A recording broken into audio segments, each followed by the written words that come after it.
Hello, everybody. Hi, Amanda. Hi, Jerry. And Hi, Dr. Sunny. all the friends joining from Ghana, from Africa, from all over the world. We're really, really excited about the inaugural Technology University Women in Entrepreneurship Summit. We really couldn't have done it without all your support, especially the organizing organization, IBON World. And of course, Ghana, Technology University Student Union. I mean, I love seeing all the beautiful videos made by our very own female student aspiring entrepreneurs. So my name is Dr. Sunny Zhang. I'm based in Houston, Texas. I'm a great friend of Jerry James, who's our president, trying to get back online. But I'm really, really excited to be here today. I've been teaching entrepreneurship and marketing for the past 20 years. I always feel like this is really the future for anybody with any background. You may have a major, but taking entrepreneurship and really converting what you learn in school into a real world solution to address some of the most pressing issues and challenges in Ghana, in Africa, in the world is really what's next once you check off all your academic requirement. And we are here to help you accomplish that. We brought amazing world-class experts, leaders in the industry from Ghana, from UK, from all over the world to share their experience, share their success, share their stories, but most importantly, share their insights so that we can convert their intelligence to all of you. So spark the entrepreneurial spirit in all of you, so that you can actually take everything you learn and put it in action. That's what we're here for. And on that note, I'm also on the advisory board of Women in AI, which is a global organization helping women to apply AI to address sustainable development goals. And I'm also part of Houston Women in VC, which means venture capital. In other words, all the women investors supporting not only women, but men, like all genders, all entrepreneurs, so that we can get all it takes to build our businesses and generate our wealth and really lift the economy, but also lift our whole communities. So I'm really, really excited to be part of this. I'm happy to be a resource. Essentially, I shared my profile in the link. Feel free to reach out. And I'm here, like, essentially, anything I could do to support, not only, on behalf of TrueLeap, but all on behalf of an academic, a business professor, but also really a women supporter. I would love to be a resource. Of course, today we are hosting this event on TrueLeap platform. It is a knowledge, essentially it's an e-learning platform specifically designed for emerging markets and for essentially learners and educators and experts in Africa, in Southeast Asia, Latin America, like all the parts of the world that are really, really motivated to learn, with a lot of, growing youth population, a lot of young talents. So essentially, you guys are the reason we built the platform, and we're really excited to be on the platform hosting the inaugural Technology University Women Entrepreneurship Summit. It's really just a beginning. We look forward to doing so much more with you all. I'm going to try to pass it back to Jerry if you are good on your camera. If not, Amanda, I would suggest maybe we can bring up our keynote speaker while Jerry's figuring out his technical issues. Sure. If we can get some hearts from our audience to let us know that they're excited for the next speaker, that would be great. I know you guys know how to use the emoji tab on this TrueLeap platform, because I've been seeing all kinds of emojis outside of what I've asked for. Give us some hearts, please. Thank you, Dr. Sunny, for that introduction. This next person that I want to go ahead and bring onto the forefront here today, she is our keynote address speaker. She is a woman in entrepreneurship. She's breaking barriers. Please welcome onto our stage Dr. James Owusu, PhD. Hello? Hello, can you hear me? We can hear you. If you can hear Dr. James, please give him fantastic. We just can't Sorry, I'm see you. just having issues with my audio and my video. So I think I can get through now. Okay, we can definitely hear you. We Okay, just can't see you. fantastic, excellent. Can you There see you me? are. Yes, I can. Dr. James Owusu, if you could for me, give me 3 words to describe you so our audience here can get a little brief about who you are right now. Okay, great. Dr. James, Yes. give me 3 words to describe you. Just 3. Oh, 3 words. Yes, give me three Okay, words to describe you. right. Dynamic, articulate, and busy. I love it. I love it. Now, thank you for that. As our keynote address speaker here today, we're going to go ahead and I'm going to pass the mic to you, sir. All right. Thanks very much. And it's always a pleasure to be joining you from the garden town of England in Kent. And it's lovely here today. And I just want to say good evening to you all. And it's always a pleasure to deliver the keynote address of this year's Technical University Women in Entrepreneurship Summit.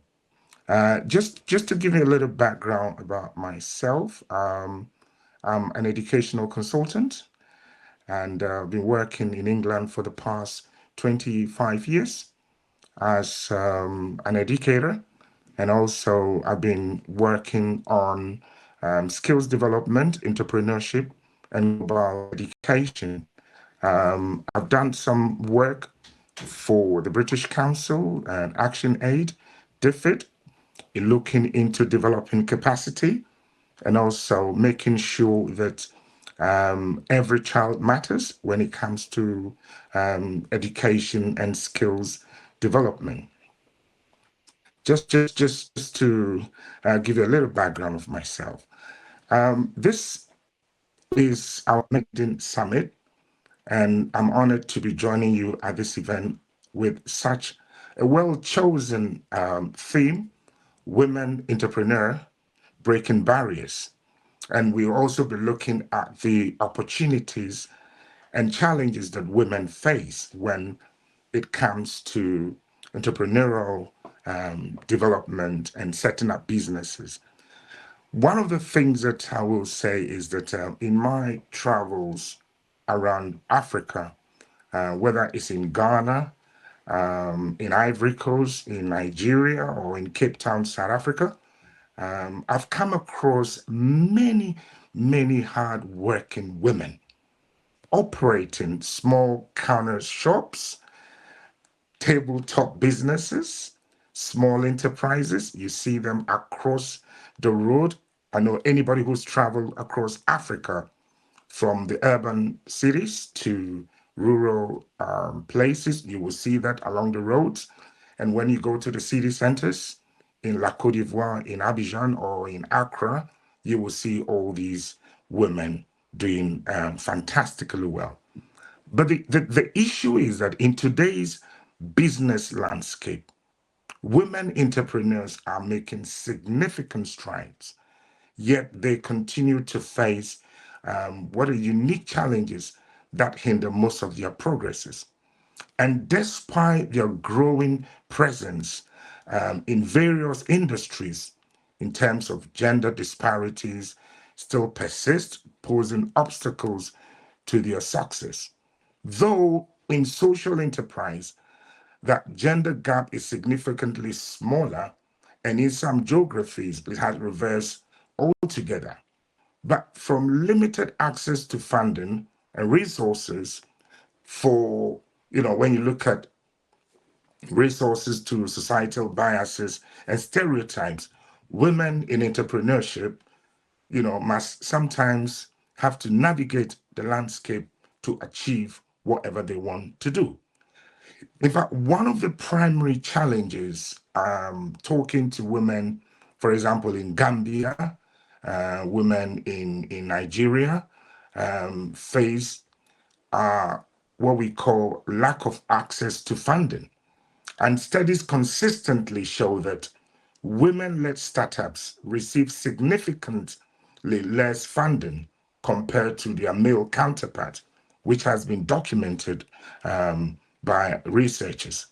In fact, this disparity is attributed to various factors, including unconscious bias among both funders and investors, and lack of representation in decision-making roles within the funding institutions.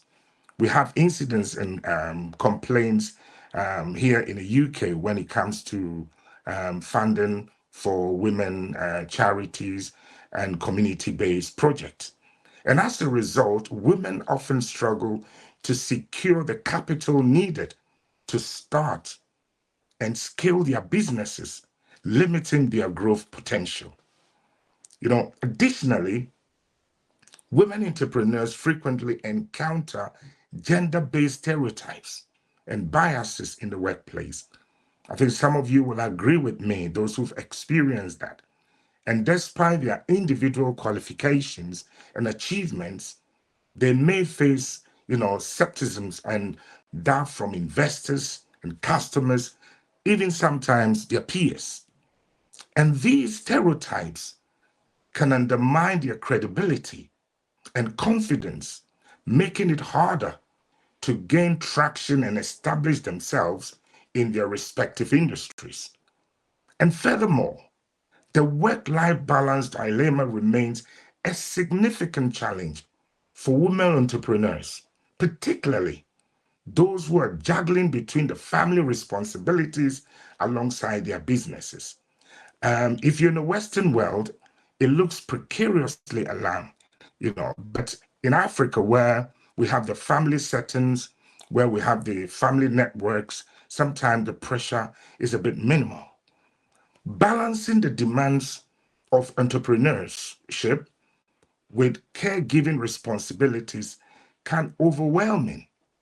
It can be very overwhelming, especially leading to fatigue and burnout.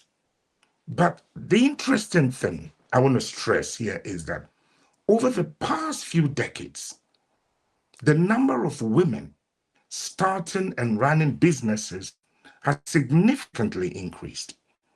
In fact, according to the Global Entrepreneurship Monitor, women now account for approximately 30% of entrepreneurs worldwide. And with growth rates surpassing those of male entrepreneurs in some regions of the world. Now, the question is, what has brought about this shift of increasing that 30% rate? Now, the shift reflects the changing societal norms, better access to education, and increasing support for women-led ventures. There's been an improved access to education for the past decades, and these kind of opportunities has empowered women with skills and knowledge necessary to pursue entrepreneurial ventures. For example, in Ghana, we have free education up to secondary school level. And as a result of that, more girls are now attending school. They have access to education. And we know in some part of the world, boys are prioritized over girls when it comes to education. We had a project in Kano, in the northern part of Nigeria, where young girls were not allowed to go to school. Boys are prioritized. So access to education has changed the dynamics, pushing more women, developing the skills they need to move forward with their entrepreneurial journey. The other aspect that we've also observed is the digital literacy rate. The advancement of AI and the development of smartphones has increased digital literacy, and digital platforms have leveled the playing field, allowing women to access global markets, resources, and funding, which is a good thing. However, not all girls or not all women have access to education in certain parts of the world. Now, it is good that a lot of girls now have access to education, especially in sub-Saharan African countries, Far East, and some parts of Middle East. However, quite a lot of them drop out of school and are unable to complete formal education, especially in developing countries. And that is why, as a group, we need to ensure that we have programs or support networks that keep girls in school. And one of the things that we did look at, which was reported by UNICEF in 2014, which reported that about 20% of school year is wasted within some girls in developing countries because of period poverty. So what we're doing at the moment, for example, to get more girls into school in order to aspire to higher, academic levels, is to provide sanitary products so that girls don't skip school, they stay in school. And interestingly, what our research has shown was that the loss of education can mean girls are more likely to be forced into child marriage. And we see evidence of that in some northern part of Ghana, in Nigeria, in the Gambia, in Mali, in Burkina Faso, in some places in Bangladesh, and some part of Southeast Asia. So this is very, very serious. However, despite these challenges, women entrepreneurs are resilient and resourceful, finding innovative ways to overcome barriers and succeed in their ventures. Through networking, mentorship, and community support, they can access valuable resources and guidance to navigate the entrepreneurial journey with success. Moreover, initiatives aimed at promoting gender equality in entrepreneurship, such as mentorship programs and funding opportunities specifically for women-owned businesses, play a crucial role in leveling the playing field. In conclusion, because of my time, I now have just 15 minutes. Female entrepreneurs are not just breaking barriers. They're not. They are setting new benchmarks for innovation, resilience, and impact. Their contribution transcends industries and geographies, proving that empowering women is essential for building a more equitable and prosperous world. So by celebrating the achievements and addressing the challenges they face, we can create an environment where women entrepreneurs continue to lead the way, inspiring generations to come. Ladies and gentlemen, I wish you all the best in your deliberations during the summit, and I hope fervently together we can identify innovative solutions to challenges that entrepreneurs face in increasing investment and jobs and catalyzing economic transformation in our world, especially in Africa. Thank you.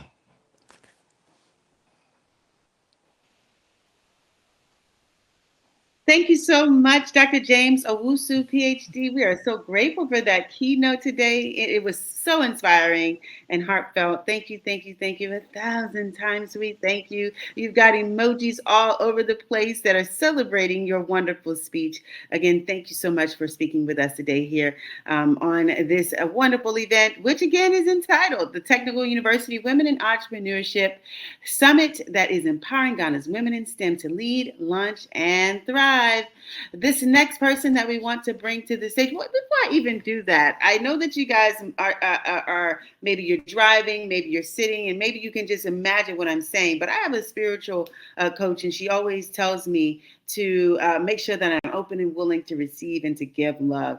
And how I do that is I can't see you, so I'm hoping that you're receiving what I'm saying or hearing what I'm saying. But if you're able to have your hands up in front of you, like you can see me on the screen here on this TrueLeap platform, you're going to say, I'm open and willing to receive and to give love. You put your hands together to say give love. And one more time, I'm open and willing to receive and to give love. And I'm going to say that one more time because this is such a wonderful summit that is so intentional and just for you. I am open and willing to receive and to give love. I got some hand claps, so y'all must be understanding, you're feeling where I'm coming from. This next person I want to bring is a panel discussion entitled Challenges and Opportunities for Women Entrepreneurs in Ghana. The moderator that I will bring to the stage here is Melinda Kyerematen-Debrah. I hope I said that correctly, and if I didn't, please forgive me. Melinda, please take the stage. Hi, sorry. Hello, Melinda. Welcome. I think I can pardon you for pronouncing my name. Yeah, it's fine. My name is quite a heavy name. Good afternoon, good evening, everyone. It is such an honor to welcome you all to this important conversation on challenges and opportunities for women in entrepreneurship in Ghana. As Amanda mentioned, my name is Melinda Kyerematen-Debrah. I come from the northern part of Ghana, and my mom comes from the Volta part of Ghana. And I'm currently a graduate of Harvard University, and I currently serve as the youth development leader with the city of Cambridge here in Massachusetts. And I'm passionate about advancing leadership, equity, and bold innovation among young people, especially women. So today's discussion is more than timely. Women entrepreneurs in Ghana are shaping the future of our economy. I think some few years ago, I read that Ghana has like the highest number of entrepreneurs and they are women. So it means we are on the right path. And if you are here on this platform and you're a woman, sorry I'm being biased, sorry to the men. It means you're on the right place, you're on the right platform. Women are defying the odds, they are building thriving businesses, creating jobs, and transforming their communities by doing all these things. So today we are joined by three remarkable women who exemplify just that. So I'll just briefly introduce our powerhouse panelists. First on my list, I have Margaret Kyerematen-Debrah, who is the founder of EATO, and she's the managing director of Vertex Capital Africa. She brings exclusive expertise in finance and entrepreneurship development. Second on my list, is Margaret here with me, with us? You can join. All right, you're welcome. Second on my list, I have Akua Donkor. She's the visionary behind Kebi Chocolate, a proudly Ghanaian brand that is turning cocoa into global excellence. And last but not least, I have Emmaline Datey, who is the CEO of ICS Africa Limited. She's a strategic leader driving social impact and innovation across Africa. You are all welcome, and we are excited to hear your insights and stories. So, based on our time, we'll just dive right into this. You are all welcome.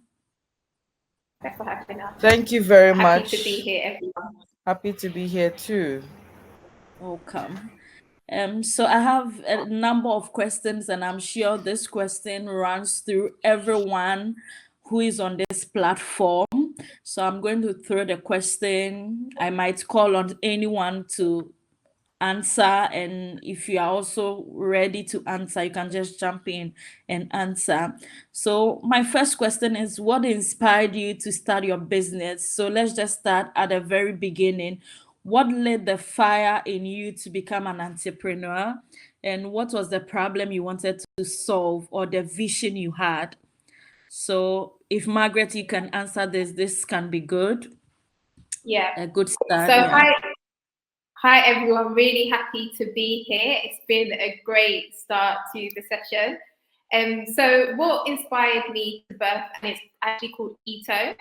What inspired me to birth Ito? So before Ito, I actually used to work in investment banking. I had, and I was working in London. So I worked for organizations such as JP Morgan, Nomura, and Barclays Investment Bank, and then most recently Jefferies before I left to focus on Ito full time. Now, I was born in London, but my parents are both Ghanaian. So, you know, as a child, I was often coming back to Ghana, visiting Kumasi, where we're originally from, and Tema, where my dad was staying.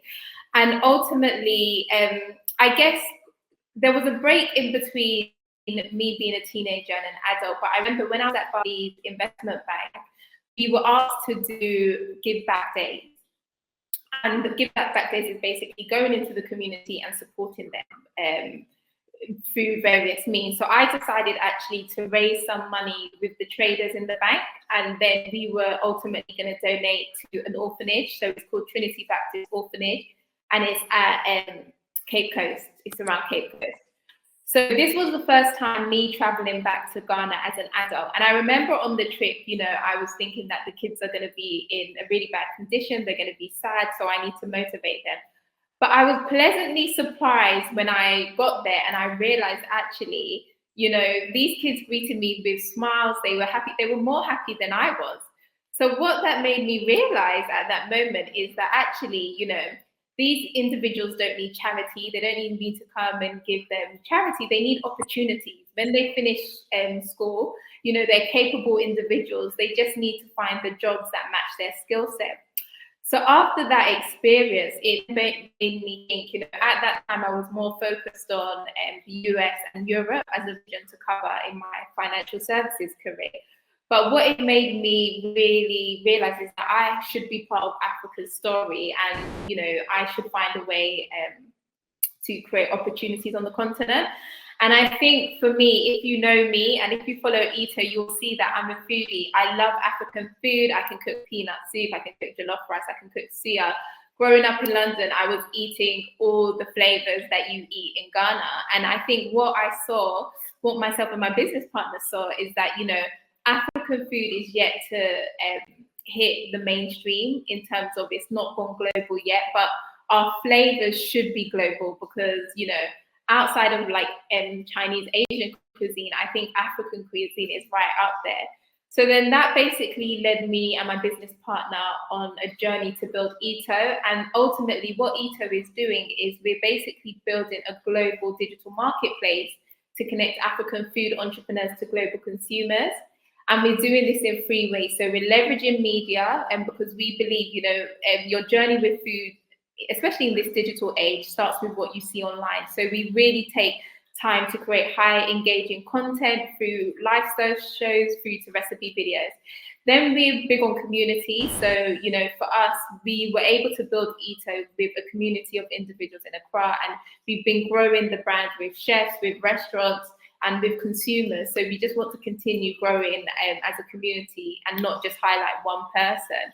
And then finally, impact commerce, where we're basically saying we're trying to create the digital infrastructure that connects a woman in London to, let's just say, a chef in Owusu, right? Or someone in New York to someone in Lagos. And what's exciting about that is we see, you know, not only are we celebrating African cuisine, but we're able to provide opportunities for people that, you know, sometimes they struggle with just the whole area of digitalization. So I'm so, you know, for me, I moved back to Ghana January 2024, and I'm just so happy to be a part of, like, you know, the future of Ghana, the future of Africa. And I believe, you know, what's exciting about Africa, and even what's exciting about Ito, is the youth. You know, we have amazing engineers, we have producers, we have writers, and then we have food entrepreneurs, and they're really shaping the platform. So I'm just really excited about, yeah, everything and about Africa. So that's Ito's story, and that's my story. All right, thank you, Margaret. Akua, can you also share briefly what inspired you to start your business? Then we move to Emmaline to also tell us something briefly. Sure. Can you hear me now? Yeah, we can. Okay, sure. Yeah. So it's a pleasure to be here. My name is Akua. I actually live both in Ghana and in the US. So when it comes to what inspired me to go into chocolate making, so Ghana is known for its cocoa. So we are the world's second largest producer of cocoa. Yet when you visit our supermarket, that was like 10 years back, it was difficult to find other chocolate brands apart from King's Bites that we all know. So there was a Yeah. need to put out another chocolate brand, and it wasn't just about making chocolate bars, but what we do as KBS, we turn chocolate into more beautiful things like chocolate shoes, chocolate bags, chocolate bouquets. So going beyond the chocolate bars that we're seeing on the supermarket and adding an aesthetic touch, because I study graphic design at the university, that's KNUST. So I wanted to bring something new, something more interesting to the Ghanaian chocolate market. Yes. All right, Akua, can you please take it from there? Sorry. I think, okay. So, Emmaline, sorry. Emmaline, okay, sure, no, Yeah, sure. yeah, sorry. Oh, I think I was enjoying Akua. Akua, are you Yeah. done? I was Yeah. enjoying her. Yeah, Okay. it was short, but I believe people got the point. The main point is that Ghana has cocoa, and we needed to produce more Ghanaian chocolates locally. Yes. Agreed. Amazing. Okay. So, my story is inspired by a need for change in African business ecosystem. I started my profession after school graduating as an HR consultant, an HR practitioner rather, and I found myself in spaces of startups, and unfortunately, a lot of them good potential, awesome reasons for having a business, but they lacked structure, they lacked processes, they lacked strategy, and for HR practitioners, you need an organization that is well established, following business principles and all of the ethics and ethos that is necessary. But I mean, most of them didn't have the ethics or the skills to lead an organization. And so I saw that a lot of entrepreneurs in Africa lack the ability to build legacies. I mean, that's why I was listening keenly to Akua, who wants to become different or set a difference in the space of food production, where it's chocolate. My problem in Africa is that we leave everything to the Western world to be premier, to be premium. And anything Africa is always mediocre, substandard, and not legacy based. It's very, very important that somebody has to wake up, or people have to wake up and support our business. I mean, listening to an Akua, people like Akua are my clients. I see their potential, I see their spirit, I see where they want to go to, and I provide the support that they need to get to that level where if Akua decides that she's no longer going to be the CEO, she can pass it on. There's that transition for succession planning. Top Fortune 500 companies in America. Why can't African companies also be the same? In Africa, most companies that exist or go beyond generations are Indian, Lebanese, or Chinese. Why can't African brands also be a legacy brand? Why is it not heard that a company in Ghana can go from startup to growth stage to innovation stage, and then it goes from legacy to legacy? So it's my passion to see Africans be different. It's my passion to see African entrepreneurs, the business ecosystem do well excellently. Okay, so that is the reason why I got into from HR consultancy. I found myself in SME consultancy, and then I provide different services that is necessary to ensure that an entrepreneur who has a vision of excellence, we provide the support, because in Africa most SMEs cannot afford a consultant, and so they rarely get a consultant to help them, and that is even the reason why they fail, because nobody helps them from scratch to finish. And this is the reason why I got into the space of business consulting. Thank you. Thank you very much for your powerful reasons for starting this journey. I'm sure most of us are inspired. So, because of time, I'm going to throw a few more questions, and if anyone is ready to answer them, they can just go ahead and answer them. I have a few more questions to go, and also I can see some of our audience participants have questions to ask. So at the end of this session, I'm going to give about 2 to 3 minutes for our participants to also ask questions to our panelists. All right. So my second question is, what was the biggest challenge you faced as a woman starting out? So we know that the path is not always smooth, especially as a woman. So what's one major obstacle you encountered starting out, and how did you push through it? Yeah. I can answer that. So I think one of the main issues, and James has spoken to this earlier, is that when you're building a venture, even if it's small, medium size, or you have plans to scale it to something large, is access to finance and access to funding. And what we found, we know stats when it comes to women trying to fundraise and access capital.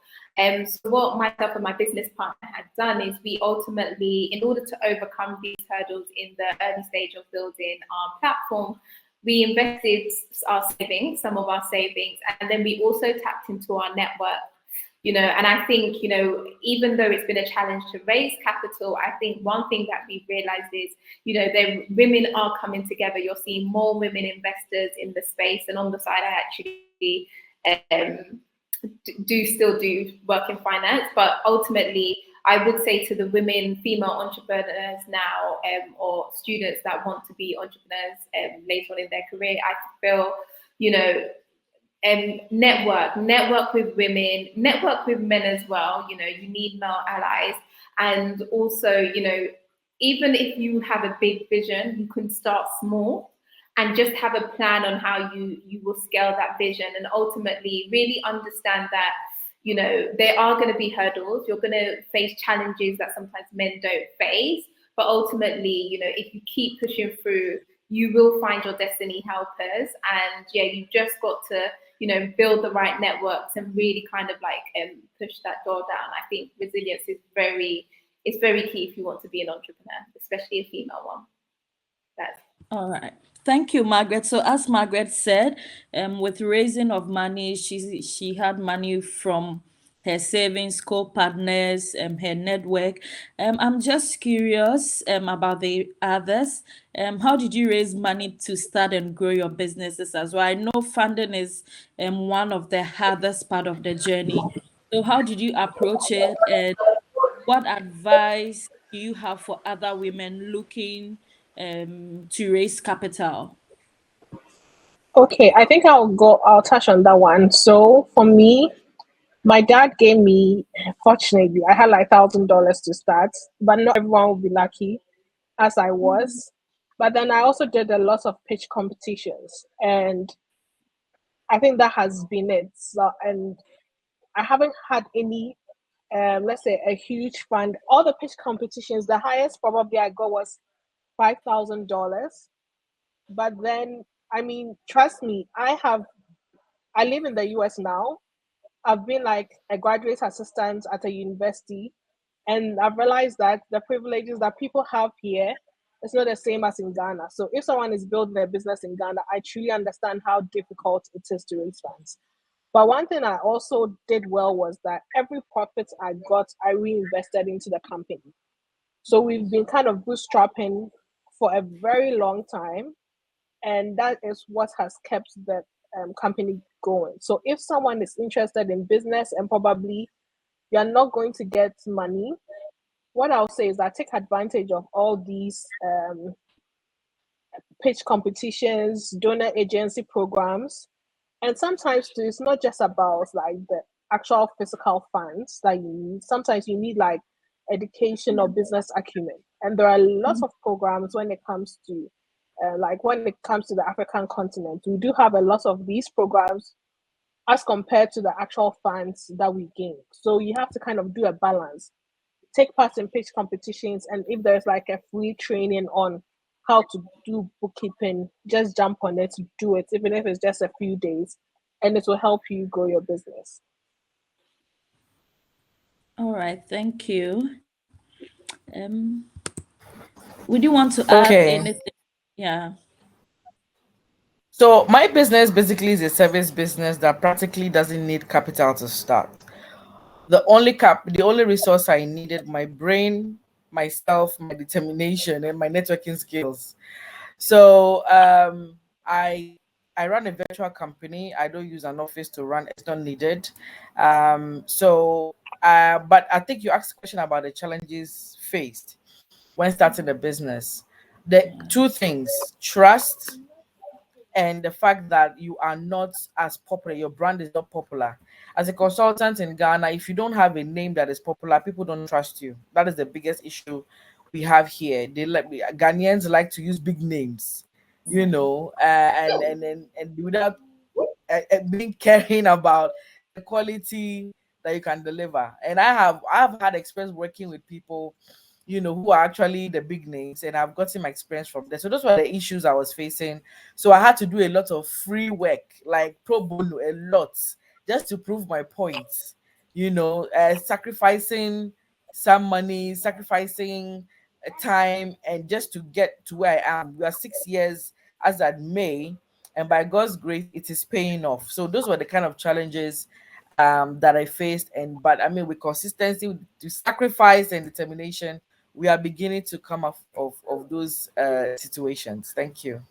All right, thank you. Oh, and to everyone listening to us and has the idea or the mindset to start something, as you've heard, it's not all about money.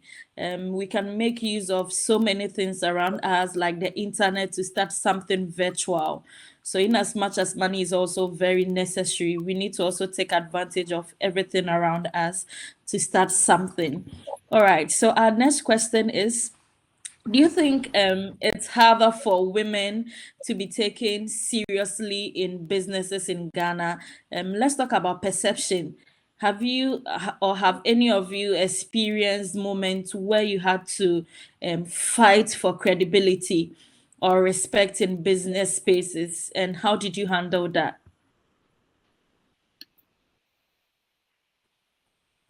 Okay, I'd like to start from there. Personally, I have never faced any challenge as a woman before, as far as being an entrepreneur is concerned, or even before I was an entrepreneur. I think that when I'm approaching business, I never see myself. I'm a woman. I never see myself as a liability. I have this belief that I'm an asset to you, and so I would say that my confidence is one of my tools for being able to break through. Okay, just believing I can do it and making myself available has been possible for me. Um, I have a lot of a great support network. I have people who I learn from, who I glean from. I am heavily networked. I thrive on a lot of network, and so everywhere I go are places of referral more often than not. And then I leverage a lot on social media. So these days I don't really promote my business. I wake up in the morning, my email is clicking, is ring, or is alerting me. I have phone calls from people saying they've gone on my LinkedIn page, they see what I do, or they've gone on Instagram, they see my company's page, and they're calling me for business. So I personally have never experienced that before. Though I have heard that women do go through, indeed, in some sectors, especially those that are male dominated. Yes, we do have a few experiences of women that go through all of that. But then at the end of the day, it is the women who thrive are those who don't see those problems as problems, but as stepping stones. That's my submission. Thank you. All right, thank you very much. So moving on to the next question. Um, Has any of you failed or made a mistake in business? And what did you learn from it? Every entrepreneur has setbacks. So, can any of you share a moment that things didn't go as planned and the lesson it taught you when you went through that problem? I think I have a very good example. So let me just go with that. So as I was doing the chocolates, I realized that there was every time we have to outsource our deliveries. So we decided as a team to go and get like a motorbike and we kind of employed 2 people to be in charge of that business. So we actually started a dispatch company, like to be delivering things for people. And that business failed. And the reason why that business failed was that I didn't do enough research before going into that, like the dispatch company. I should have taken my time to analyze the risks involved. Because just to this one company, I had to go to court because the person riding the bike had an accident, and I had actually never gone to court. So later on, I realized that I had not done enough research about this company. I didn't know the risks involved, and even actually how much revenue as compared to the cost, and also the nitty-gritties involved in it. So to everyone who is aspiring to build a company, make sure you do a bit of like due diligence, do basic research, try and add some numbers to it so that you know that whatever you're going into is going to be worth it, so that you don't waste your time. But then I also learned from it, because like in the next business I'm building, I'm really taking my time. Like I have an Excel, I have to make the right projections, make sure I talk with the right people, because I don't want to start something and then later on realize that it was a mistake I took. Oh, okay. All right. Emmaline and Margaret, would you want to add something, pitch something in? Yeah. So I think with Ito, when we when we first started, we had built our media side of the business in Ghana, and we had seen really good traction with that. And I remember at that time, because we were trying to build, so we had a marketplace, but before that, we wanted to build a milk company. And I remember when we started to look at, launching the market side of things, we ultimately kind of put the media side of the business to the side, even though that's what was working well for us. We just automatically assumed, because we created this high engaging content and we have followers, etc., that people are going to jump straight away and adopt the milk it model. And we launched that, and we realized actually no, we disconnected ourselves from what was really working, and we wasn't necessarily following the data. And I think, when one thing is in life, you're always going to make mistakes. So myself and my business partner, we knew we had made a mistake here, but then rather than trying to prove the model or that solution of the milk it business, we went back to basics. We identified where we had gone wrong, and then we looked at, okay, how do we rectify this issue? And I think in life, especially for the students, you guys are relatively young. You are going to make mistakes in life. Don't be afraid to ask questions or ask for help when you need help. And also don't be afraid to own the mistake, as long as you have a plan to rectify it. I think in Ghana, especially, sometimes our culture, West Africa, sometimes your parents can frown really try to humble you when you do something wrong. But within your career, no one's perfect. Even some of the greats like Jeff Bezos, he's made mistakes in building Amazon. But I think the key thing is to learn from your mistakes and also reach out to your network when you need help. So yeah, that's all I need to add for Ito. All right. Thank you. Emmaline, Okay, I'll just quickly say, right. Due diligence. Not making proper due diligence in selecting my clients have cost me a lot of money. I have a lot of money I cannot recover because I chose the wrong clients to work with. So please, before you go into business with anybody, please make sure you do your due diligence with your client, because you can do business and waste your time. So that is the little mistake I have made, and I have corrected, put in measures to avoid that. Thank you so much.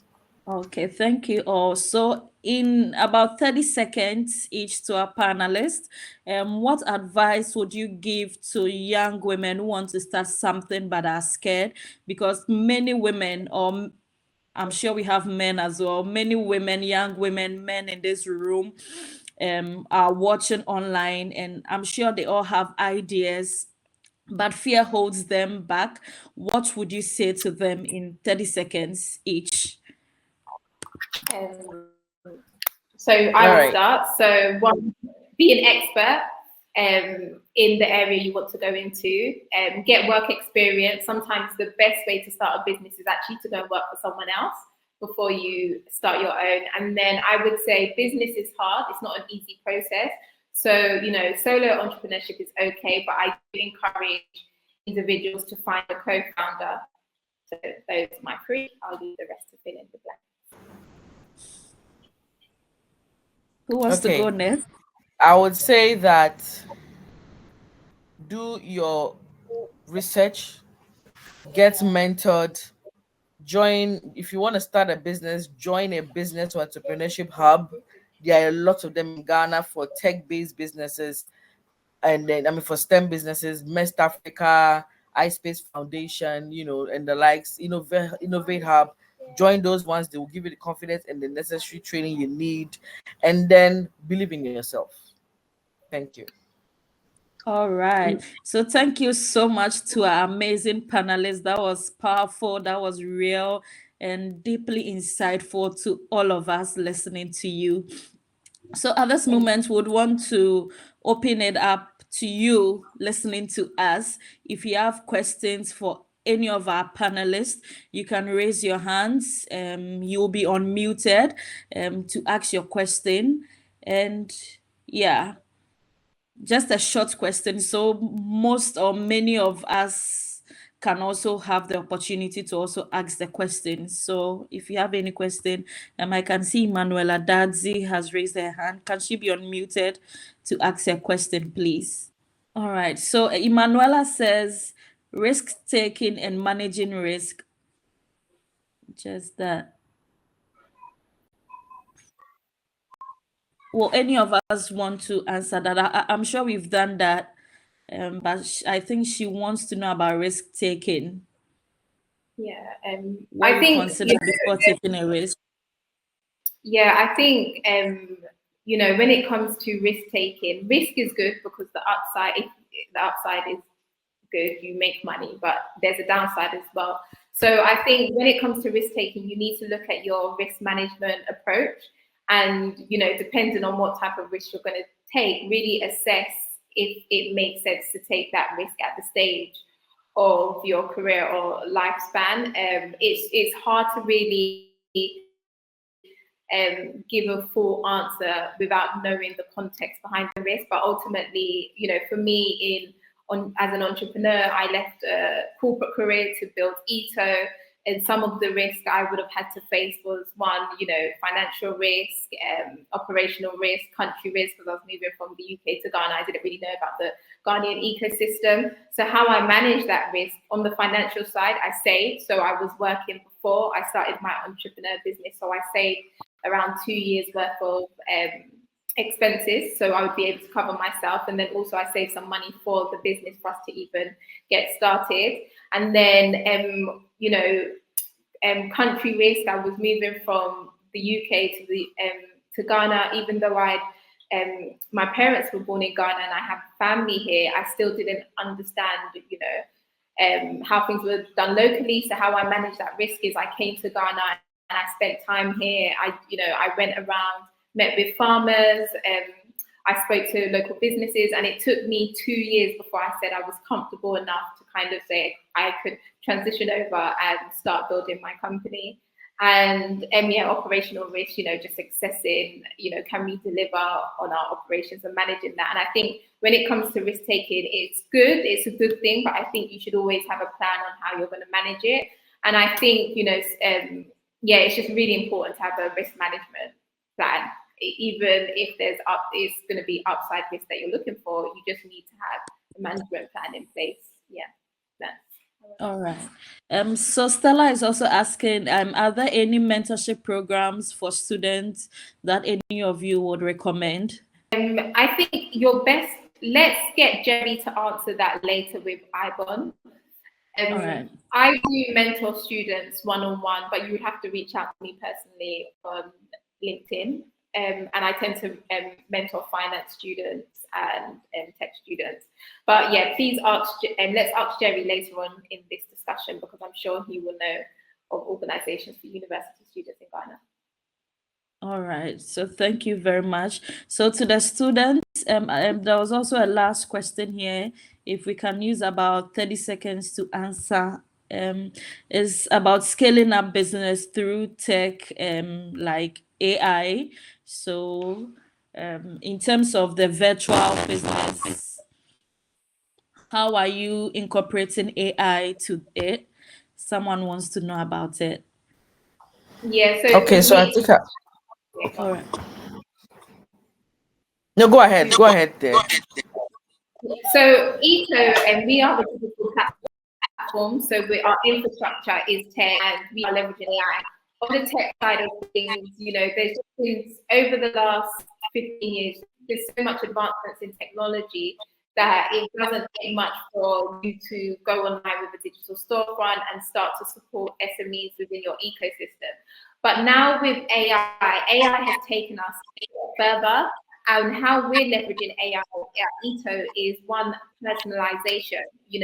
We're moving away. If you look at your Instagram, and what keeps you on Instagram is the algorithm. So the algorithm look at your behavioral pattern, and then it basically starts to put content in front of you that it believes you would like to see. Now, for us as a food network, we understand everyone's diet is different. We understand people have different goals, or we understand that people have different SMEs, artisans that they want to connect with. So how we're leveraging AI is, one, we're understanding the consumers.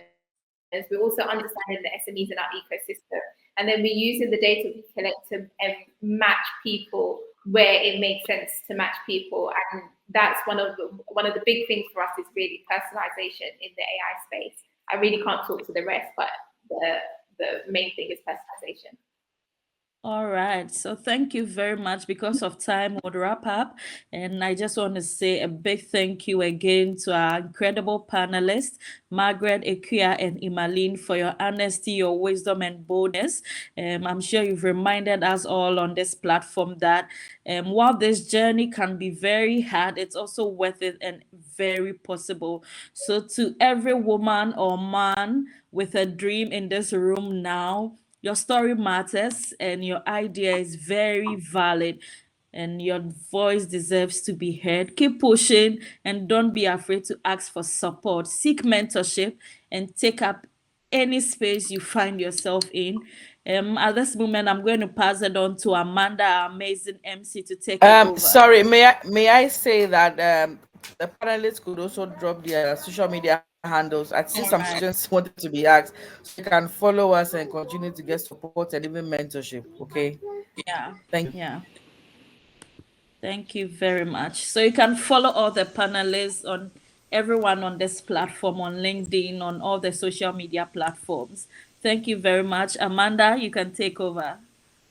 Melinda, you did a wonderful job. Thank you so much for being our moderator for this panel discussion entitled Challenges and Opportunities for Women Entrepreneurs in Ghana. If you're still with us today, if you're still with us this evening, I think it's evening there where you are, give us some hand claps, please. We are here to serve and provide you information. Dr. Sunny, I see your hand claps. Margaret, I see you. Isaac, I see you. Thank y'all so much for the support here today. We support, give us the energy that we want to give to you. Please give it back to us as we are sharing insight for you to be able to explore, learn, love, support, listen. Some of the notes that I took today from this recent panel discussion, again, challenges and opportunities for women entrepreneurs in Ghana. One I heard was pitch competitions are not just about the money, it's about the experience and the network. How many know that if you just go into the rooms where those pitch competitions are happening, you can talk to the organizers beforehand or after the event to connect? That's a great tip that the panelists provided. Another tip I heard was confidence is my biggest attribute. I heard one of the speakers say that today. That's also a great attribute to have as well. And another business owner is saying that her business is her brain. I love that. Let me learn more about that particular business. Please put it in the chat. I love to work harder, work smarter, not harder. Another tip I heard was don't be afraid to ask questions. Don't be afraid to own your mistakes. I love that. Accountability is key. And the last tip, note that I took as a tip, do your due diligence on selecting your clients. Honey, you don't have to take everyone just because they have money. It may not even fit what you do. It may not even fit what you do. So by all means, please do your due diligence as you are selecting your clients for your businesses as you evolve, grow, and scale them. The next segment of our summit today, which is entitled The Technical University of Women in Entrepreneurship, Empowering Ghana's Women in STEM to Lead, Launch, and Thrive. This is the inaugural event in collaboration with IBON World, Ghana National Union of Technical Students, and TrueLeap. We are excited to provide you the objectives today, which is to equip women students with practical skills and knowledge entrepreneurship, foster networking between students and successful entrepreneurs. Don't forget to use the chat. You can do that through the chat. And also promote leadership, innovation, and economic empowerment among women in we want to move on over to our workshops. The first workshop that we have today is Pitching and Funding for Startups. Please welcome onto the stage Kristin Wilson. She's the managing partner, Innovate Africa Fund. Please, Kristin Wilson, take the stage. Okay, hi. Can you guys hear me? Yes. Okay, awesome. Good evening, everyone. Sorry, say that again. We can hear you, but we can't see you. Okay. What about now? Can't see you. Okay. Yeah. Can you hear me? Okay, Kristin, there you are. We can see you now. Okay, awesome. Thanks everyone for having me. It's good to be here. And I'll keep this super short. I understand I have 10 minutes. So I'll just go ahead. So thanks everyone for, I guess, the presentation so far. I think they're really good context for this conversation. Like Amanda said, I'm managing partner for the Innovate Africa Fund. And what we do is back innovators pretty early on, provided that they are addressing or providing problem-solving innovation. So I want to just take you through a really, really quick overview of, or like an introduction on how to pitch and fund your company. And I'm hopeful that that essentially helps you to take some of the ideas and recommendations and admonishments here and build something. So just let me know if you can see my screen. So like I said, we're talking about the essentials of pitching and funding your startup. Pitching matters because it's critical storytelling, and it persuades others that your idea or your business deserves support and investment. And the really good effect of a good pitch as well is that it can also open other doors for you. So if you have a good pitch, maybe you were aiming for an investment or you were aiming for a partnership, but it might create other kinds of opportunities for you, not limited to mentorship and sponsorship, which can also be very valuable. The other really good thing about a pitch that is not often talked about is that it also helps to create buy-in to the vision that you have, the world that you're trying to create with your business, with your idea, and so on and so forth. And so it's a really good skill to have. And critically, you're pitching all the time. Very often people think about pitching as what they're doing just with investors, but you're also pitching to folks that you want to join your company as employees, suppliers, other kinds of stakeholders. If you're trying to recruit people to your board, you're also pitching to them. So it's a really important skill to have. Now, in the case of pitching to investors, what investors are looking for or are concerned about are the, and I've kind of just outlined them, right? So making sure that you have a strong team, that you have some demonstrated proof of concept. The other word that's often used for that is traction.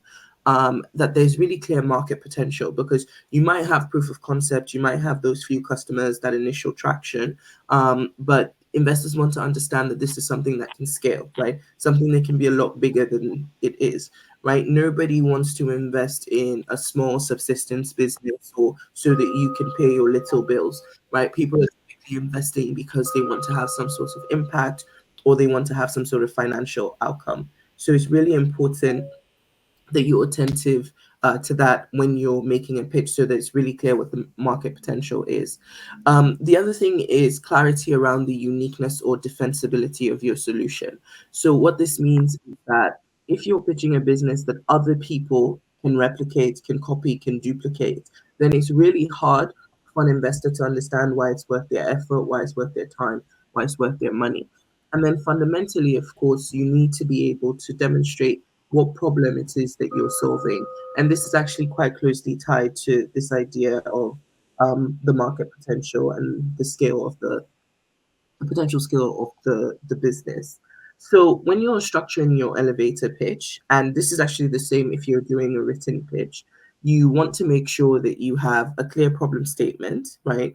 And try and make it as relatable as possible. Here, you're often encouraged to use a story or to create a character so that people can kind of locate the idea squarely in something, someone. There's some sort of anchor point.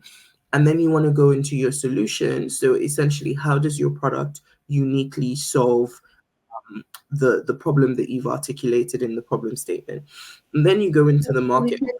Really quickly, before you go to the next step, could you please try again to share your screen, because you're giving us some important information, and hell, we want to be able to see it. We're going to take a second for you to do that, okay? And while you're doing that, I want you to please put your comments in the chat. Let us know that you're paying attention here. Ask the speakers for the contact information. Now something's coming, Kristin. Keep trying here, and I think it will be good there. Okay, good. So yeah, so like you need to start where you ended just now. Start your slide where you just ended. Okay, yeah, that's fine. So I won't even put it in full screen so that it's easier and it doesn't disappear. I think that's what happened is when I switched to full screen, it sort of disappeared. But yeah, and so like I was saying, so after the solution, you want to just go into making sure in that elevator pitch that you're clear on the market opportunity, right? So again, in that elevator pitch, some sort of size, growth potential, really identifying clearly who your customers are. Then, like I talked about earlier, that early validation, those proof points are really, really important. And then lately, something that a lot of people seem to be forgetting in their pitches is actually what you're asking for. So I see a lot of pitches, maybe it's the nerves, maybe it's the busyness, maybe it's the rush or the excitement, but people don't actually include in their pitch what it is that they're pitching for or what it is that they want. So that's also a really important part to include in your pitch. The other thing that I think is important to kind of say for you all, particularly as women in STEM, particularly as folks who are perhaps just early on in your journey, is that don't just limit yourself to the most visible or the most popular sources, right? So sometimes people get caught up in the world of venture capital, VC, and don't actually look at other sources. Grants and competitions can actually be very, very helpful for the very early stage of your journey. And for others, actually, depending on what you're doing and if it has a clear, compelling impact story, crowdfunding can also be really, really helpful. Of course, there are angel investors and early stage venture capital companies. The most sort of active ones on the continent today include Rising Tide Africa, the Lagos Angel Network. There's the Nairobi Business Angels. Akua does have an angel network, but I don't know how active they are today. But regardless of where you're sitting on the continent, you can access many of these resources. That's part of the beauty of the age we are in today. And of course, there's MEST, which is based in Ghana and is very, very active in supporting entrepreneurs. So that's also a really good option. For your virtual pitch, right? So that this is an opportunity where you're not able to engage with someone. You just want to make sure that you have a really, really tight set of slides, 3 to 5, ideally, that are super punchy and articulate really clearly what it is that you are offering. So this isn't a case where you don't have the opportunity to kind of have that 3 to 5 minute interface with somebody and you just need to send them a quick slide deck, right? So just make sure that you have rehearsed delivering it, but you've also designed the deck in such a way that if you're not able to deliver it in person, they are able to understand the flow and the pitch. And perhaps an important thing to say right now is that this takes practice, right? So there's, regardless of how brilliant you are or how brilliant your idea is, your pitch is something that you need to keep working on. It's something that it gets better as you go along, as you interact with people, as they ask you questions, as they give you feedback. So please do not make the mistake of thinking that a pitch deck or a pitch is something that you prepare once and then that's it.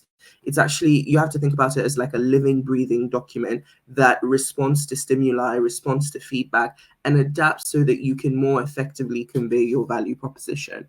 What I've done here is share some bullet points examples of some of the things that might make up a sample pitch. So because you can see it on the screen, I won't bother to go over it again. But what I will just say is that pay attention to how specific it is and also how brief it is, right? So the idea is that you want to make sure that these 4 points around problem, solution, traction, and ask are really, really clear on the back of somebody engaging with you about your pitch, about your business, about the thing that you're working on. So again, where I don't want to spend too much time because I know time is short. So where I'll just sort of wrap up here is to say that in terms of next steps, right, just recognize that it's always a good idea to just start, right? Sometimes I think people spend a lot of time thinking or agonizing and saying, oh, am I going to do this or do that? And I think it's just really important to just start. So create your first draft, get feedback, test out your solution, find your first customers, your first believers. They'll give you lots of feedback, but they'll also cheer you along.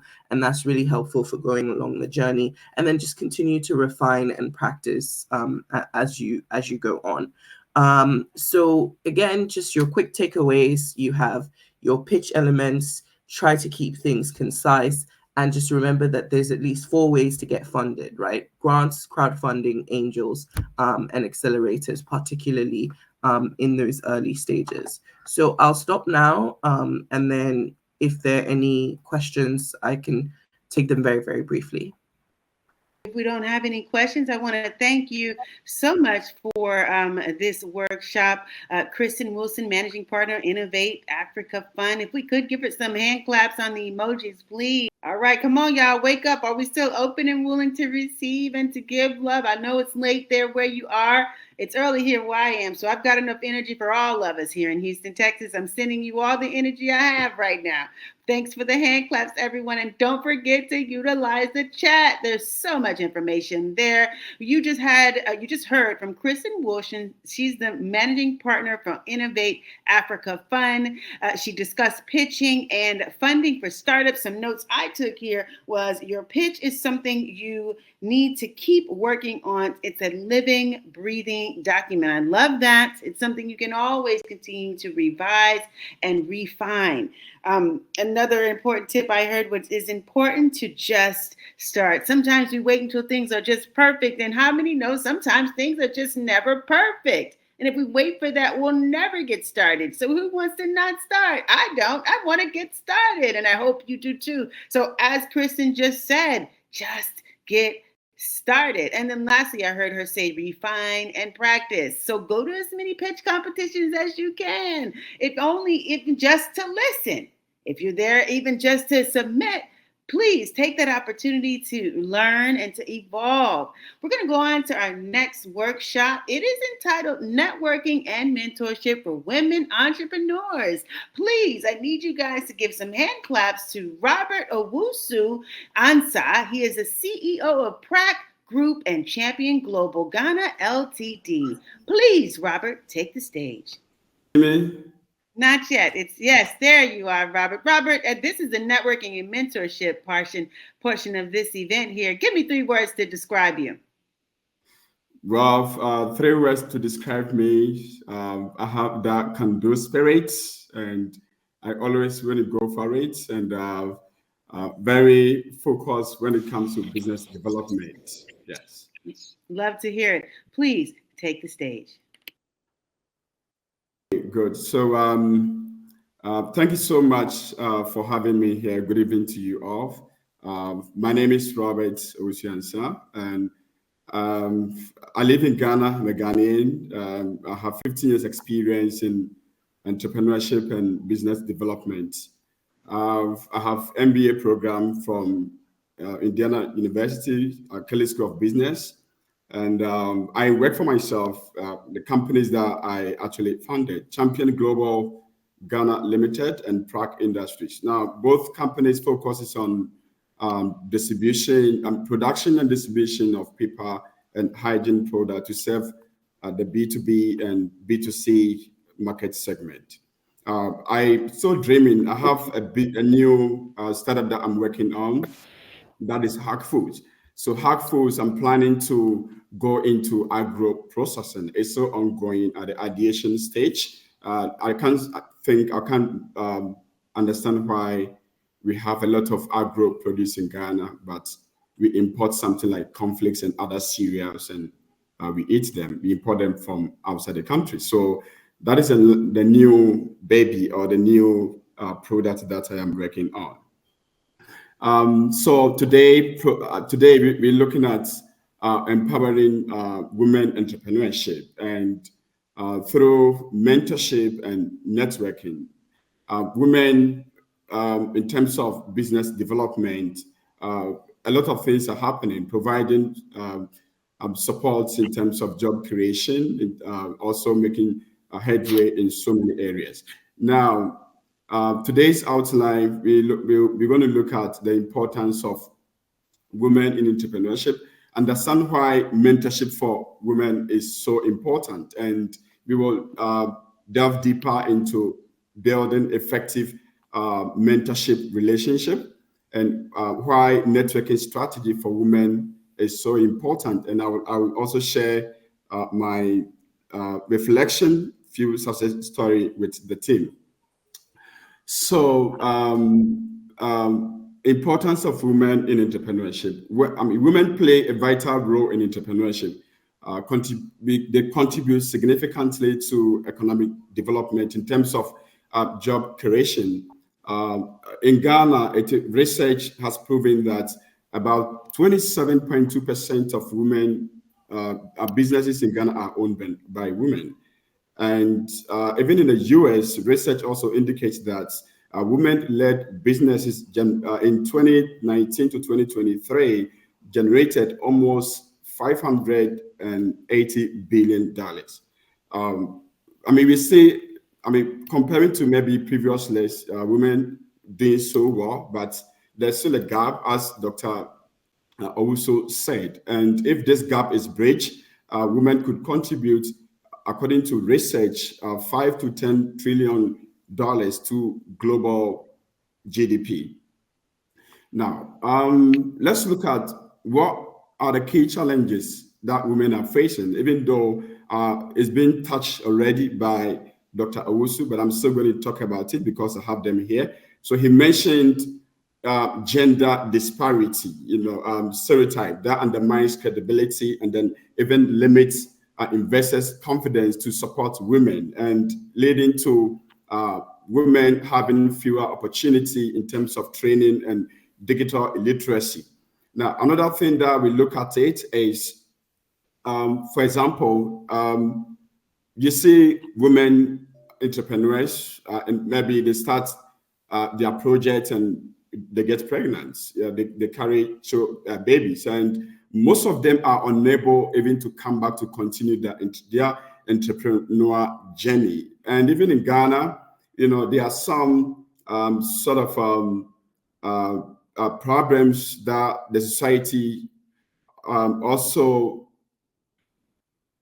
there are some cultural and traditional norms that actually affect women and entrepreneurs. So these challenges are there. So what can we actually do to support women to do better?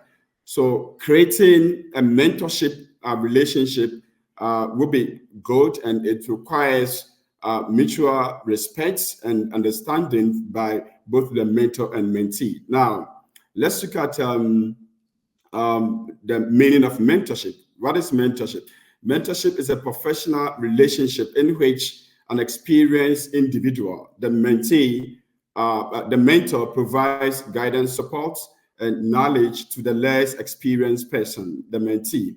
Now, this relationship, like I said, is built on trust, mutual respect, and a shared goal of growth. According to Oprah Winfrey, a mentor is someone who allows you to see the hope inside you. So mentorship is really important to help you shape your future. Mentorship is also valuable, and research indicates that about 97% of people recognize the critical role that it plays in their personal and professional growth. And also research indicates 89% of mentors become mentees. So like the trainer training, that cycle, and it goes on like that. And research also indicates 88% of both mentors and mentees feel empowered in that relationship. Now, we're looking at the power of mentorship. Why is it so important? What benefit do we receive when it comes to mentorship programs? And when you have a good mentor, there is a high possibility that your success rate becomes so high. So you are able to do 5 times more to launch your new venture. Research indicates that when setting up business, about 5% are able to see the next 5 years. But when you have a good mentor that guides you through the process, you are able to see even 3 years and beyond. Of course, when you do that, you're going to have your revenue growing, and it indicate that about 30% of people receiving mentorship are able to grow their business faster. It helps you to gain skills, like tailored skills. When you have someone who is advanced in what you do, share your dreams and aspiration, you are able to have that tailored advice from that person, guiding you to be more equipped and do well in your business. And of course, in terms of confidence level, doing a new project, you want to take your time, validate your business idea, develop your minimum viable product, give it to people to try or taste it, and overcome every bottleneck or eliminate them to do better in your career. Of course, it helps you also to expand your network base, or getting access to even suppliers and investors, like it's been said. When you have a good mentor, you are able to attract. And in terms of skills development, financial planning, and execution and implementation, you are also able to perform effectively well. There are so many types of mentorship types of support that we could take advantage of.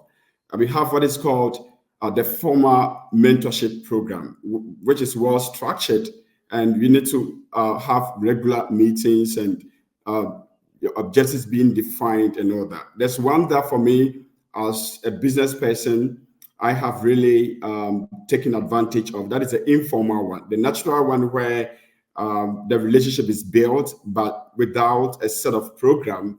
And you don't actually tell the person that that should become your mentor, but naturally you have that flow and things really work well for you to have that experience.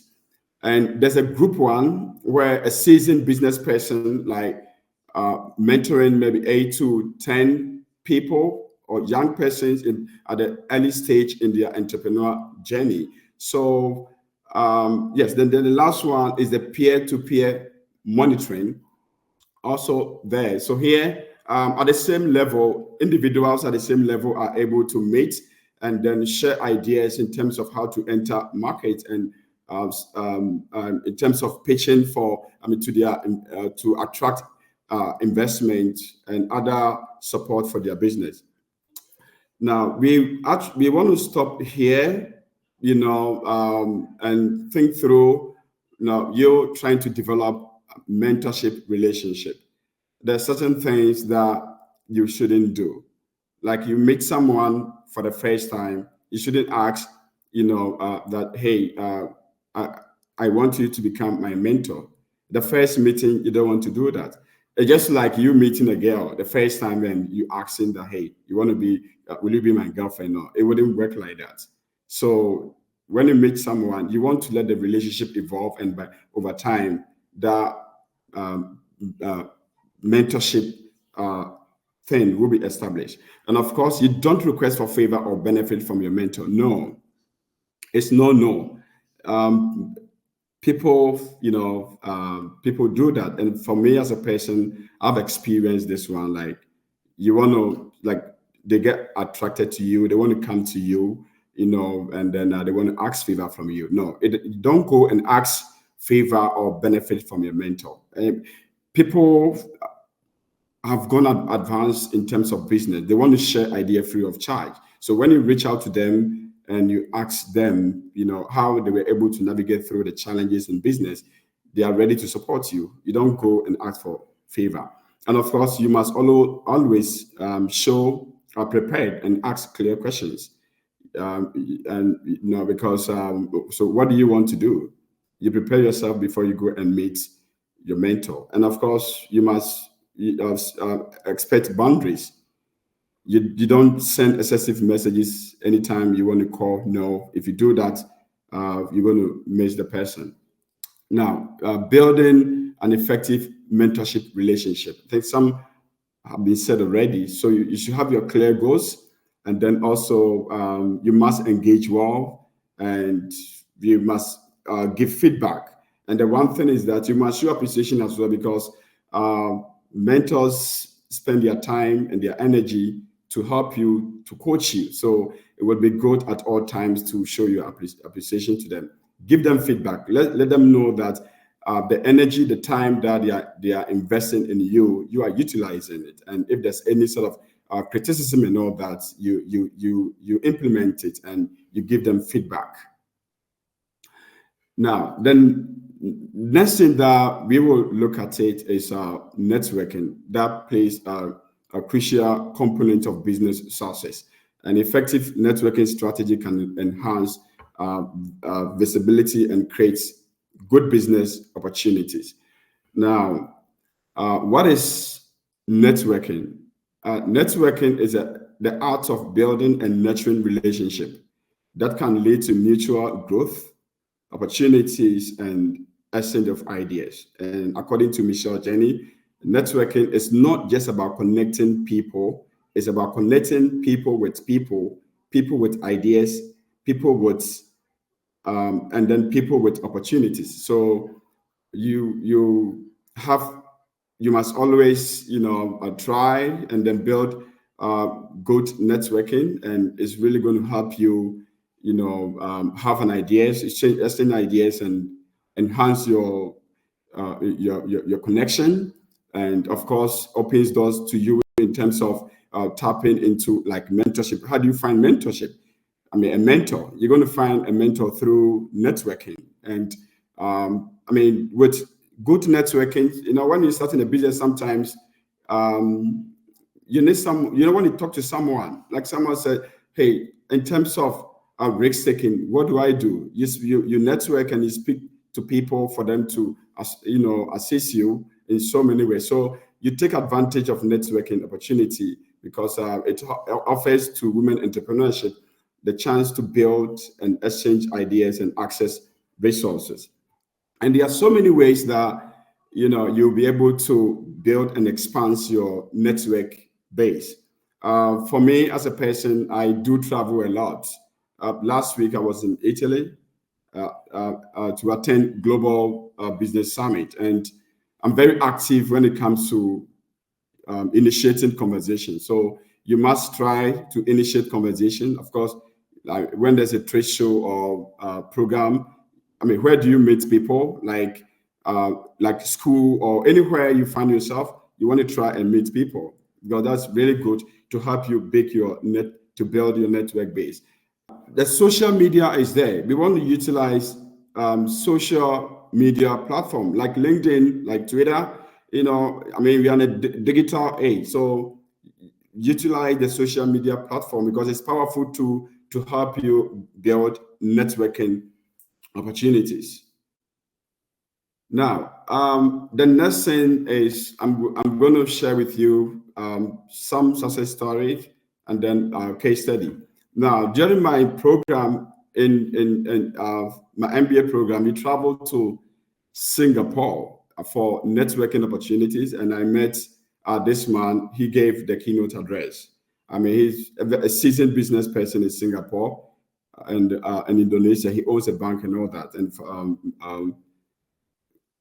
and other companies. So after the event, I just approached him and asked him, Bamban, is it okay to have time with you? And he said, yes, let's have, I didn't even request for lunch. And then he said, let's go. And then, we followed him, and at that moment, that networking thing was built. And this man has really helped me because he connected me to, I do paper. My business, I have a factory in Ghana, we do paper.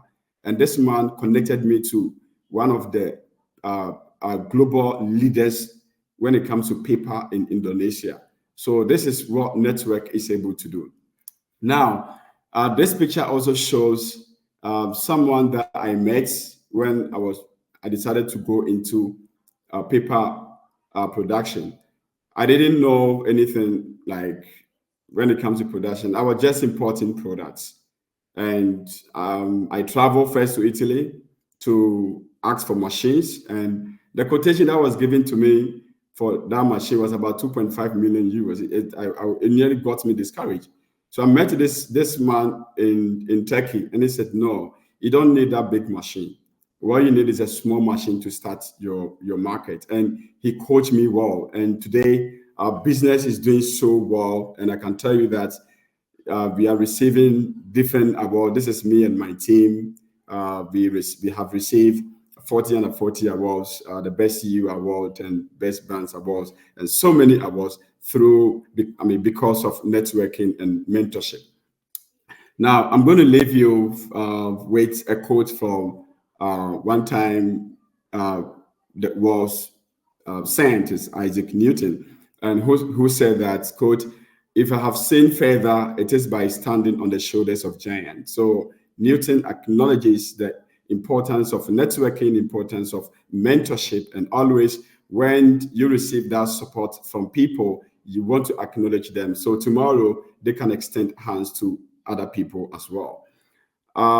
Conclusion, yes, we've looked at the importance of mentorship, networking opportunities, we've touched on it, and then also how it can create collective success. I want to thank you for your time and good evening.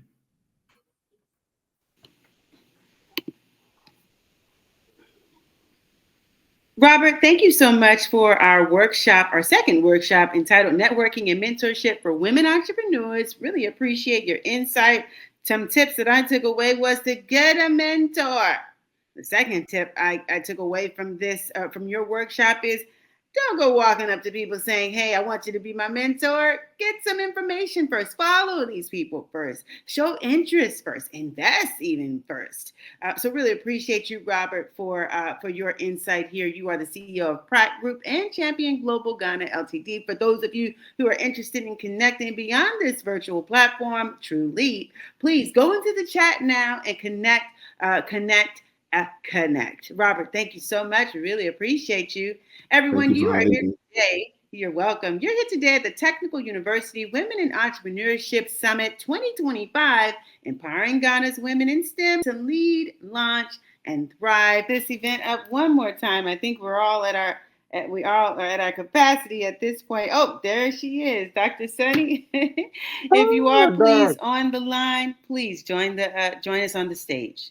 I know everyone is trying their best to get as much information as they can. And again, excuse any technical difficulties here today. It is the inaugural Technical University Women in Entrepreneurship Summit 2025. So as you know, with technology, It just is what it is.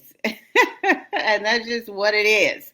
Hopefully in the chat, you guys have connected as you can. From there, there is an option if you're on a laptop or a computer, a desktop, you can search in open chat and put information there as well. I do see personally Albertina Kwawi. Please forgive me, y'all. I'm trying to get these last names correct. She says, thank you so much for the knowledge shared. We really appreciate it. Thank you all, the speakers, for great work. May God richly and bless. Thank you very much, personally. I also see here Emanuela. She says, thank you for teaching us. Oh, we love that. And personally also said, it was a great time with you. So for those of you that are still here on the line with us, if you could leave your comments, we'd love to hear from you how you took and how you thought about this experience today here at the Technical University Women in Entrepreneurship 2025. It would be called technical, considering we're having a slight technical difficulties. Little joke there. Okay, guys, if you have had a good experience today, please, by all means, leave us a comment in the chat. Dr. Sunny, I do see that you are on the line with us. If you could, please let us know how we can find out more about this summit and even maybe get involved for the next year. Yeah, absolutely, Amanda. Thank you so much. And really appreciate everybody for spending your Saturday evening with us. It's such an insightful and also practical summit. Really appreciate everybody for spending your Saturday evening with us. I hope you find the summit as inspiring and as insightful as I do, because I'm so grateful for all of our speakers and our organizers and partners and everybody who joined the session, because what a remarkable inaugural Technology University Women in Entrepreneurship Summit. I learned so much from Dr. James, from the panel. Okay, so what I want to do now, I'm going to ask if any of the speakers are still on the line, if you can go ahead and leave your contact information in the chat or in our WhatsApp. I can go ahead and read that contact information so that everyone can connect. I don't hear Dr. Sunny, but I do see her picture on the screen. All right, I'm just gonna continue because it seems like Amanda is not hearing me, although the audience is able to hear me. So we're gonna work it out on the backstage, but really appreciate everybody for your input. What I love the most is all the real stories, from our very own speakers who are entrepreneurs who did it themselves, and they shared not only theoretical framework and data insight, they also shared how they started their own business. I am so inspired by Margaret, whose parents are from Ghana. Now she's coming back from UK to build this whole network of food exchange, so that all the entrepreneurs in Africa can share the delicious food from an ecosystem. And we definitely would want to host a specific topic just to talk about how do we bring Africa food across Africa from Ghana to the rest of the world. But we also want to share Akua's story. I personally had the pleasure of tasting her chocolate. Actually, that's why I reached out to her, seeing, oh my goodness, the chocolate is in the United States, but it's made in Ghana. So hearing her story is also very remarkable, and not to mention all the amazing advice given by Elena, and also special thanks to Kristin, because you don't hear from investors' perspective loud and clear with practical tips on how do you pitch. Because you're right, Kristin, we need to be pitching everywhere all the time, not only to investors, but to customers, right? To talents, so that you can grow your team, and to potential mentors, why they want to spend time with you, and advisors, and of course, board members and all. So essentially, how can we pitch more effectively was such a critical topic, and Kristin gave us such an in-depth view, and we can't wait to bring her back for a full hour so we can unpack. The summit is really just, an activation of entrepreneurship program for everybody to really dive deeper with our ongoing initiatives. I also wanted to highlight one of the hottest discussion in addition to pitching, is mentorship. A lot of the entrepreneurs that joined and students joined today's summit keep asking, what's the best way to find a mentor? And hopefully we'll be able to design the mentorship program and also dive more into it following Robert's really insightful workshop.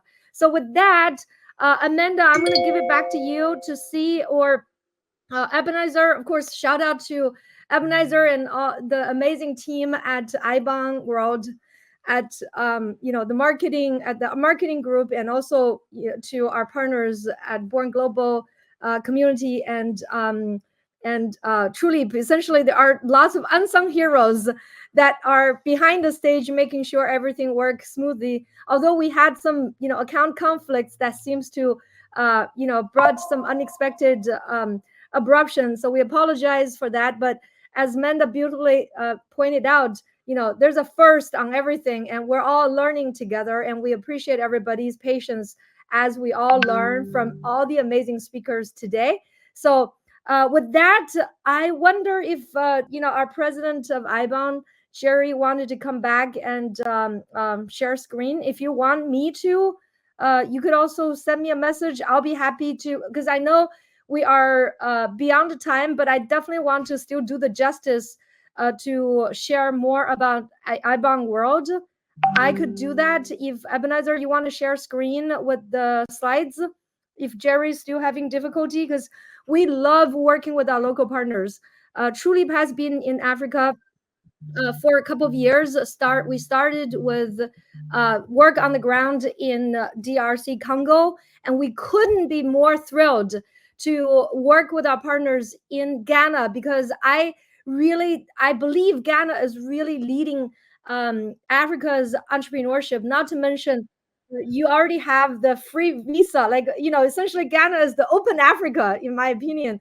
And Ghana, entrepreneurs in Ghana is really, the representative of African entrepreneurs. But what we want to do is to build a very locally rooted and community-centric ecosystem that connects Ghana entrepreneurs to the world, because I believe Ghana talent and Africa talent are global talents. And we actually count on African talents to drive the whole world economy, the whole world's entrepreneurship, innovation, and prosperity. So this is why we want to emphasize that, although it seems like a program featuring a lot of entrepreneurs and investors from Ghana, but we also want to highlight the fact that the whole world is supporting you all. As you see, our keynote speaker and President Jerry himself and Dr. James joining from UK, from London, myself and Amanda, my great friend, joining from Houston. These are just symbols that we are in this together. We want to lift the women and men entrepreneurs in Ghana. Let's solve the world's most pressing problems and also generate more wealth so we can give it back to the community. We can actually grow our economy instead of just utilizing resources that the traditional model in Africa, which is more, natural resources based. But what we want to enable entrepreneurs in Africa is this new digital economy where the world is our stage. I mean, despite of all the, whatever you read in the media about deglobalization, we actually believe the world is more interconnected than ever before.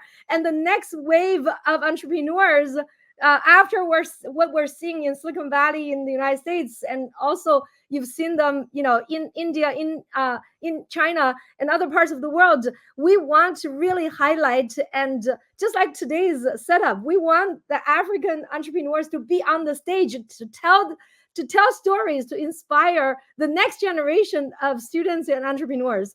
So now I'm seeing Jerry back on stage. I just wanted to share a quick fact, guys. I know it's 2024 this year, right? Imagine this whole 100 years already, one quarter behind us, and we're heading to 2100.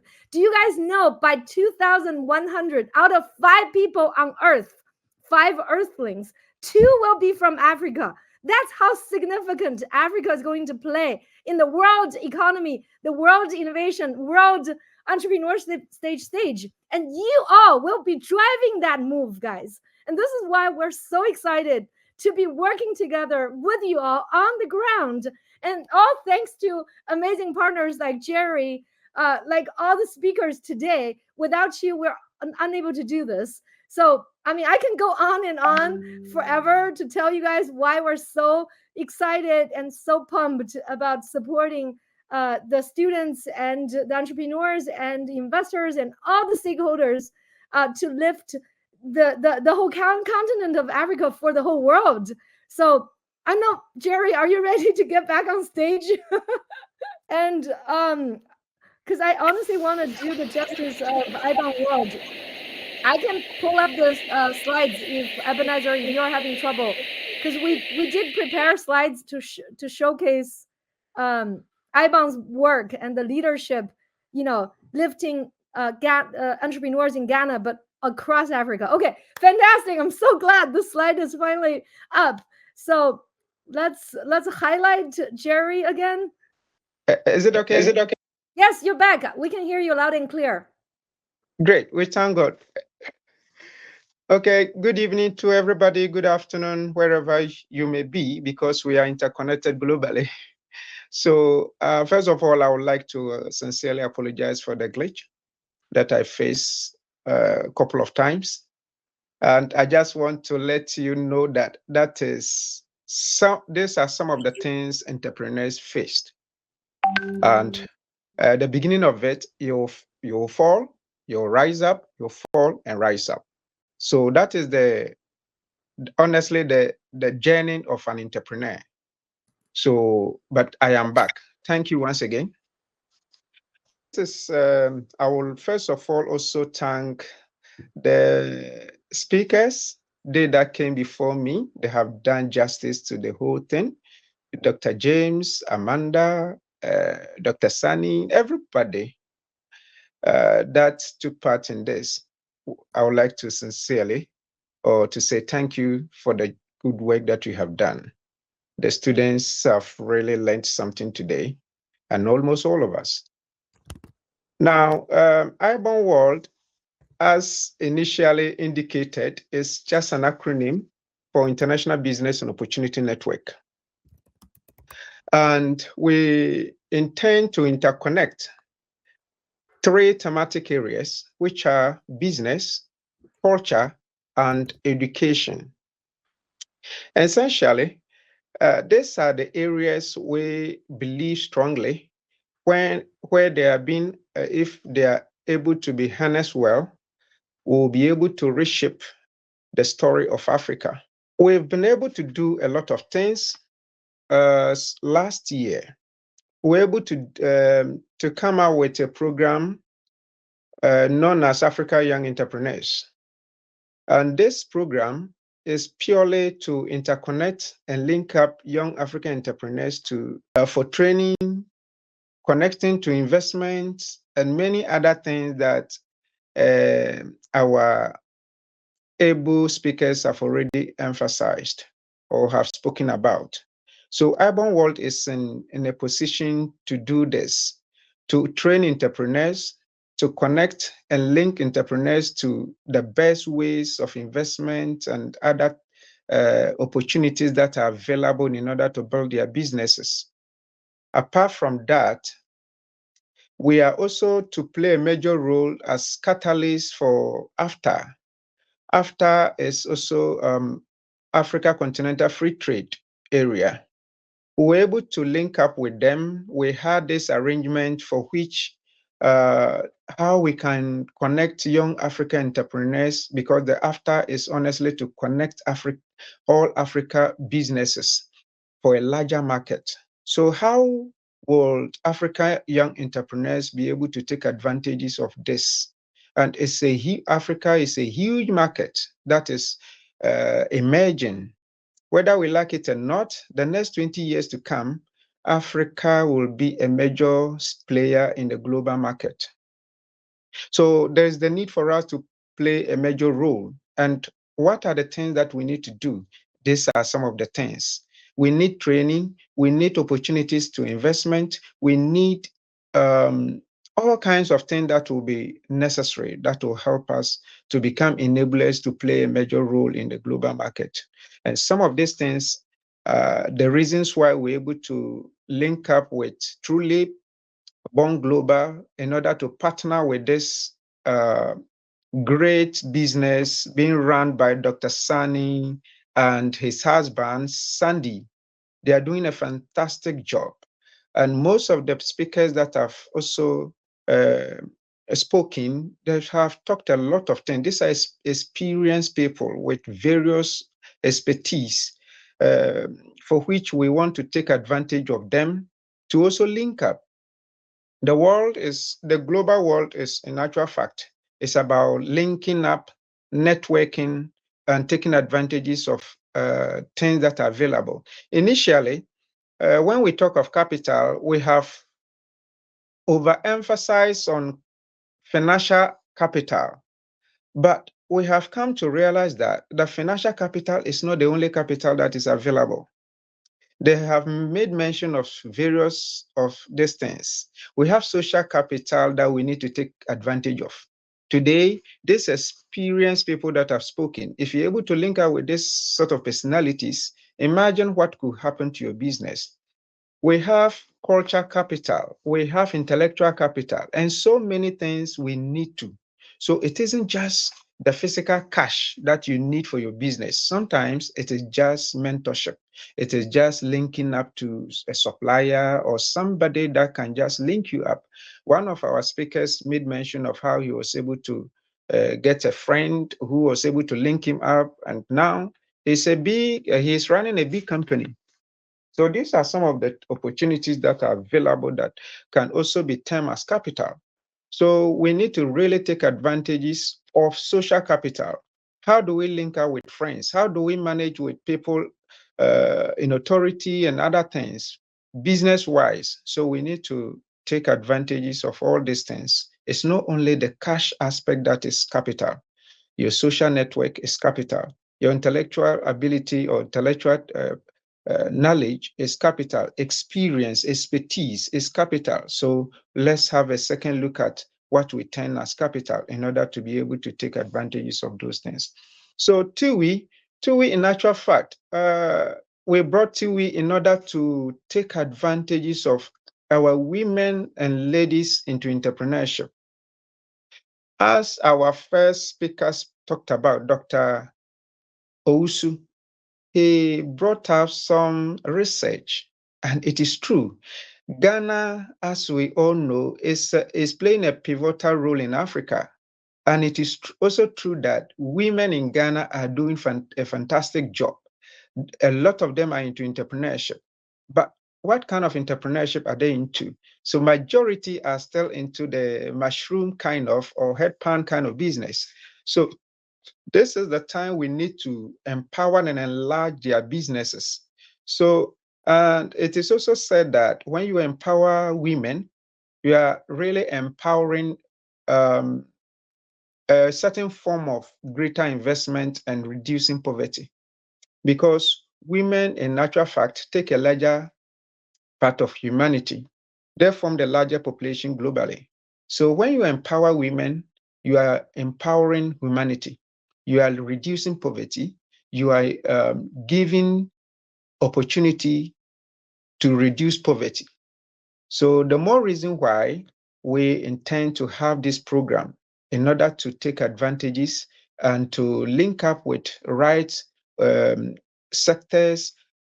One of our speakers also made mention of she's into a global network where they support women and all that. So these are the people we are going to link up with and network so that Ghana's technical students, basically the women and beyond that, men, we can really build their entrepreneurship journey. Apart from that, one of the reasons why we are looking at Born Global. Born Global, we partner with them to do major things.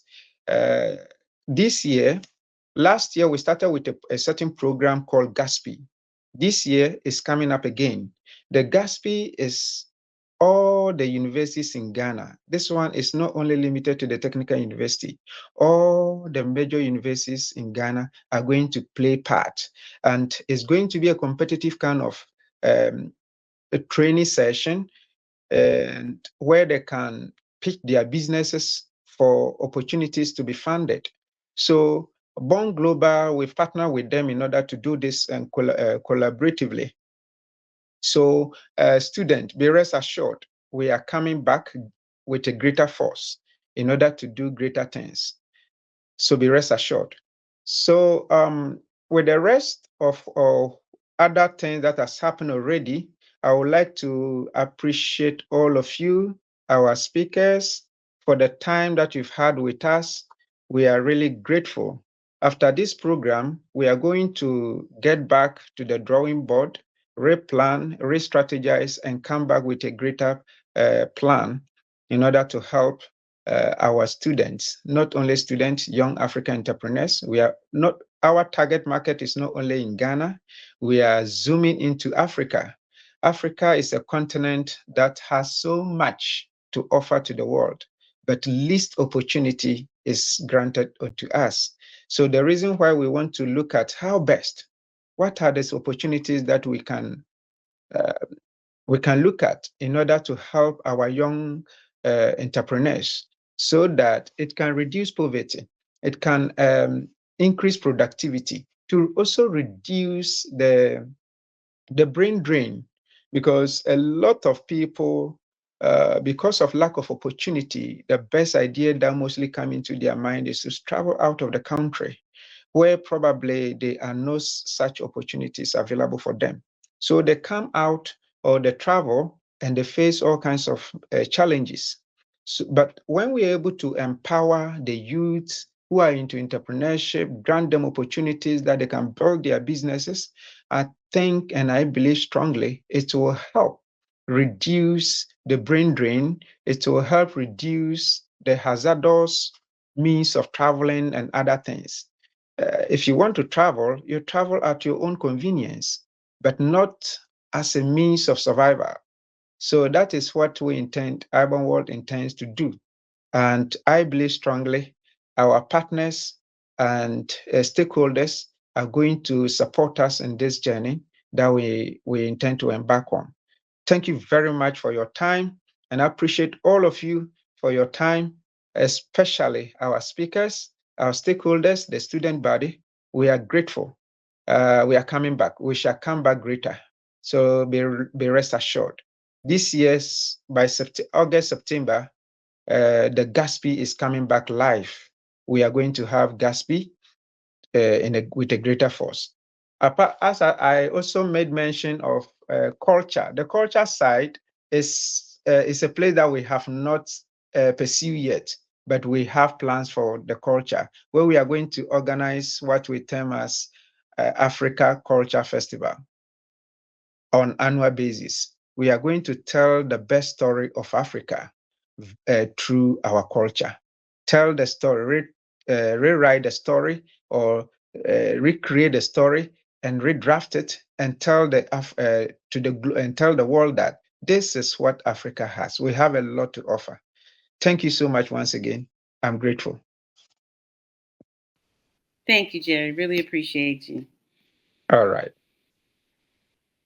Guys, if you'd like to learn more about this platform, please go to TrueLeap.io and you can find out more about events and upcoming opportunities. We also take an opportunity to follow Dr. Sunny on LinkedIn and all of the speakers that were here on today. You have been a part of the Technical University Women in Entrepreneurship Summit 2025, empowering Ghana's women in STEM to lead, launch, and thrive.